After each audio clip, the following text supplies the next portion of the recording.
8वीं scholarship exam में आज हम देखेंगे इंग्लिश।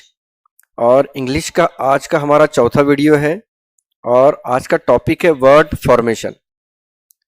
इस वीडियो के डिस्क्रिप्शन में इसी टॉपिक पर मुनस्सिर एक ऑनलाइन टेस्ट की लिंक दी गई है। आप वीडियो मुकम्मल देखने के बाद में उसे ज़रूर हल कीजिए। चलिए देखते हैं वर्ड फॉर्मेशन। ये वर्ड फॉर्मेशन में दो चीज़ें हैं, इसमें साबिके और लाहिके यानी प्रीफिक्स और सफिक्स।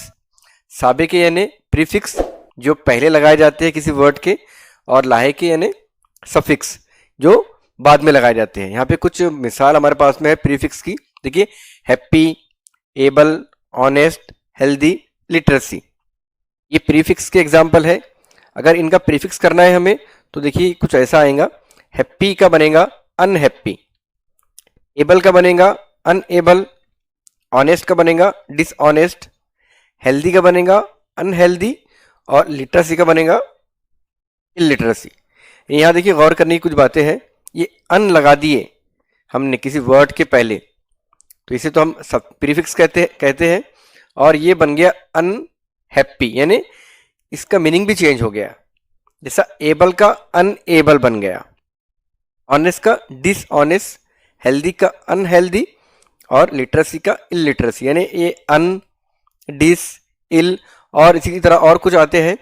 इनको अगर हम किसी वर्ड के पहले यूज करें तो उसे कहते हैं प्रीफिक्स, और ये लगाने से, प्रीफिक्स लगाने से वर्ड का मीनिंग भी चेंज हो जाता है।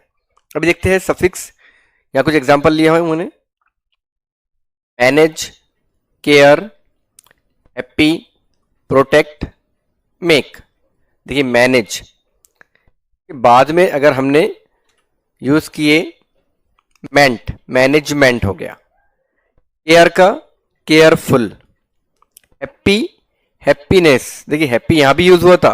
अगर हैप्पी के पहले अन लगाए थे तो ये अनहैप्पी प्रीफिक्स कहलाया, और हैप्पी के बाद में नेस लगाए हैप्पीनेस तो ये सफिक्स कहलाया।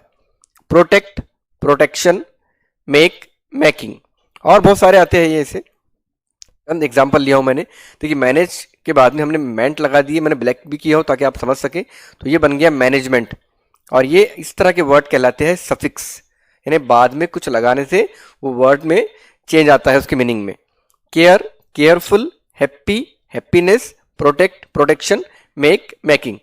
तो ये इस तरह प्रीफिक्स और सफिक्स इंग्लिश में बनाए जाते हैं। देखते हैं कुछ मिसालें। पहला एग्जाम्पल है impossible, disappear, incorrect, untie. What do the above 4 word suggest. ये चार जो वर्ड है इनसे हमें क्या समझ में आता है। ऑप्शन है negative meaning, rhetorical meaning, positive meaning और मीनिंगलेस।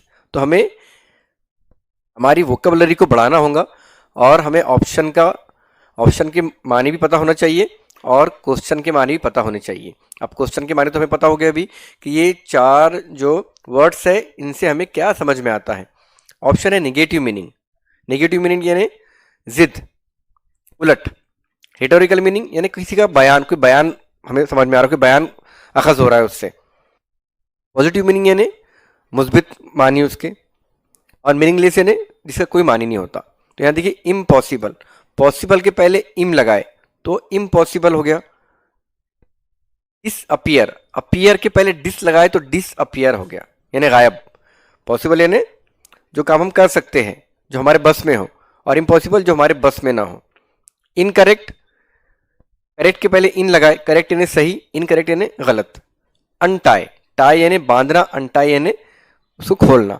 तो ये जो मीनिंग है, ये अनटाई यानी जो नहीं बांधा जा सकता, तो ये जो मीनिंग है ये मीनिंग सब इम्पॉसिबल जो नहीं होने वाला है, डिसअपियर जो नहीं नजर आ रहा है, इनकरेक्ट जो गलत है, और अनटाई जो बांध नहीं सकते, तो ये निगेटिव मीनिंग है। तो यहाँ पे हमारा ऑप्शन नंबर 1 सही रहेगा। तो ऑप्शन नंबर 1 का सर्कल हम अच्छे तरीके से फिल करेंगे। नेक्स्ट एग्जाम्पल देखेंगे। क्वेश्चन है choose the correct alternative from the pairs given below. यहाँ पे हमारे पास में दो बॉक्सेस है ए और बी, और यहाँ पे कुछ वर्ड दिए गए हैं, इनकी पेयर्स करना है हमें, करेक्ट पेयर्स।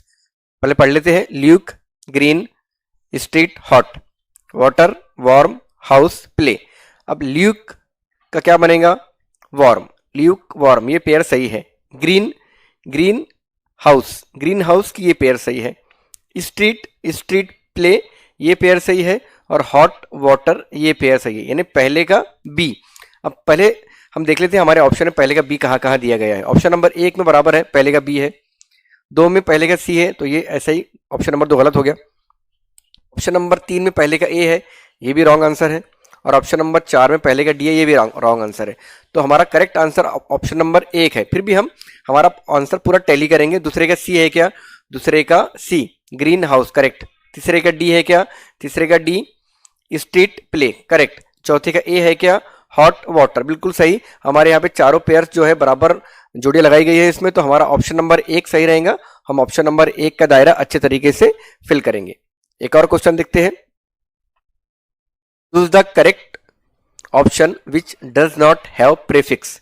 हमारे पास 4 ऑप्शन है, इसमें से करेक्ट ऑप्शन चूज करना है जो प्रीफिक्स नहीं है। Misbehave, miser, mislead, misunderstand. अभी चारों ऑप्शन में मिस का यूज हुआ है। अब देखना है कि हमारा जो रॉन्ग है ऑप्शन वो देखना है इसमें कि रॉन्ग कौन सा है। मिसबिहेव, बिहेव के पहले मिस लगा दिए तो मिसबिहेव करेक्ट है। मिजर, मिस लगाए ई आर के आगे, तो ऐसा कोई वर्ड नहीं बनता है, ई आर कोई वर्ड नहीं है। हाँ, मिजर पूरा एक वर्ड है जो करेक्ट मीनिंग का है, लेकिन मिजर जो है ये प्रीफिक्स नहीं है। मिस लगाने से प्रीफिक्स नहीं बनता है। मिसलीड, लीड के पहले मिस लगाए, मिसलीड सही प्रीफिक्स है। मिस अंडरस्टैंड, अंडरस्टैंड के पहले मिस लगाए तो ये भी सही प्रीफिक्स है, यानी ऑप्शन नंबर 2 है जो कि प्रीफिक्स नहीं है। तो हम क्या करेंगे, ऑप्शन नंबर 2 का दायरा अच्छे तरीके से फिल करेंगे। तो ये था हमारा आज का वीडियो। आपका बहुत बहुत शुक्रिया इसको देखने के लिए। वीडियो के डिस्क्रिप्शन का इस्तेमाल कीजिए, टेस्ट दीजिए। बहुत बहुत शुक्रिया। मिलते हैं इंशाल्लाह अगले वीडियो में। अस्सलाम वालेकुम वरहमतुल्लाहि वबरकातुहू।